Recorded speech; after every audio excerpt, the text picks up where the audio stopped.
योग गुरु रामदेव ने इसी हफ्ते पतंजलि में आयोजित एक कार्यक्रम में गधी का दूध निकाला और उसे पीकर बताया था कि ये सुपर कॉस्मेटिक टॉनिक है, जिसे पीकर बढ़ती उम्र के लक्षणों को कम किया जा सकता है। लेकिन आयुर्वेद के कई जानकार इस पर एकमत नहीं है। गुरुवार को देहरादून में आयोजित वर्ल्ड आयुर्वेद कांग्रेस में कई आयुर्वेदाचार्य इस मुद्दे पर बात करने से बचते नजर आए।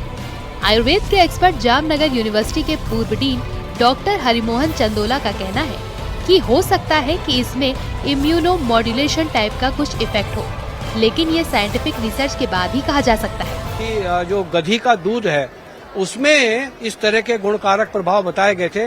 जब ये HIV पीक पे था तो अनेक प्रकार के बकरी का दूध है वो ट्यूबरक्लोसिस के पेशेंट्स को देने का शास्त्र में भी जो है वो रिकमेंडेशन है।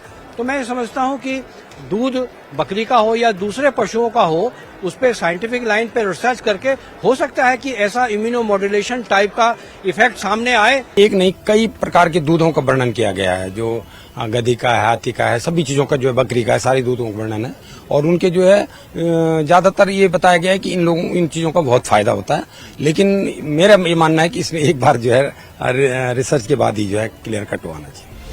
पतंजलि योगपीठ के महामंत्री आचार्य बालकृष्ण का कहना है कि स्वामी रामदेव ने कोई नई बात नहीं की है। इंटरनेट पर इसको लेकर बहुत से रिसर्च पेपर उपलब्ध हैं। आयुर्वेद के ग्रंथों में भी इसको विस्तार से बताया है। बालकृष्ण के मुताबिक रामदेव ने सिर्फ उसे लोगों के सामने रखा है। तो आजकल इंटरनेट में बहुत सारे रिसर्च पेपर्स अवेलेबल हैं, रिसर्च जर्नल में हैं और बहुत सारी जगह पर वो सब उपलब्ध है।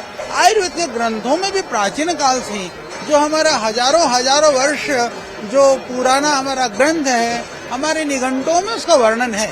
तो कोई नई बात स्वामी जी ने नहीं कही, उस प्राचीन आयुर्वेद को लोगों को सामने रखने का प्रयास किया। रामदेव अक्सर अपने बयानों को लेकर सुर्खियों में रहते हैं।